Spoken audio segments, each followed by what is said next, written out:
সবাইকে সালাম এবং আন্তরিক ভালোবাসা জানিয়ে আমি আমার আজকের ব্লগ ভিডিওটা শুরু করলাম। প্লিজ আপনারা সবাই পাশে থাকবেন। আমি সকাল সকালে বাইরে বসে চা খাই নিতেছি। তারপর দেখেন আমাদের বিড়ালটা আর ওদিকে দুষ্টামি করতেছে কীভাবে ও সারাদিন দুষ্টামি ছাড়ার কোনো কথাই না। আর এই জায়গায় এসে দেখেন কী করে দিয়ে ইন্দুর খুঁজতেছে। আর আমি এদিকে বাইরে রান্না বসাইছি। চুলায় কড়াই বসে তেল গরম করে আমি রসুন বাটা দিয়ে দিলাম।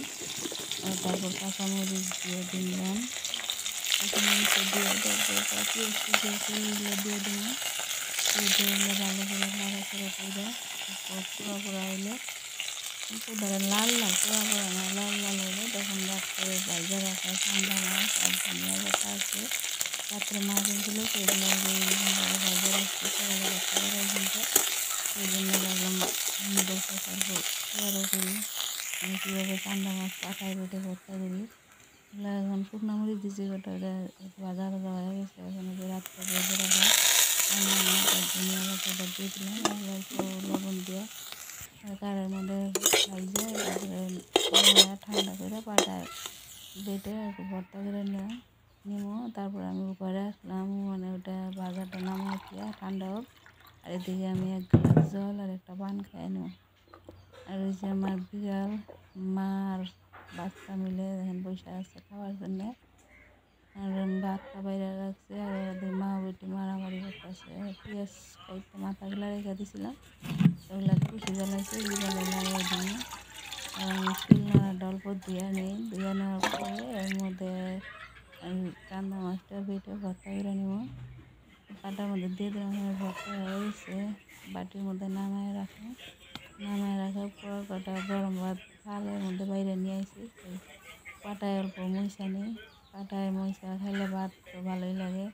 যে কোনো ভর্তা বানানোর পরে পাটায় কটা ভাত মাখায় নিলে ভাত কটা খাইতে ভালোই লাগে। সেরকম কটা ভাত নিয়ে এসে আমি মাখায় নিই। আমি আর খামো আর কি এই কটা ভাতই খামো সকাল সকাল আরও তো খাইতে ভালো লাগে না।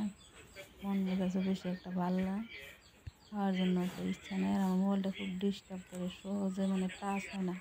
অনেকদিন পুরানো মোবাইল বাটার হয়ে গেল পানি টাইলে দিয়ে গেলাম অল্প ওটা ভিজতে থাক পরে এসে মোটর এনে দিয়ে দেবো। আর রাতের বেলা ওই যে আমার গাছ লাইনে ওই জায়গায় রেখে দিতে। এখন ভাবলাম ফিল্টারে অল্প জল দিয়ে ফিল্টারে জল দিচ্ছি। বালতির মধ্যে যেহেতু পানি নিয়ে আসলাম যেটুকু পানি আছে ফিল্টারে দিয়ে রাখলাম। আমার হাজবেন্ড খাবো ফিল্টারের পানি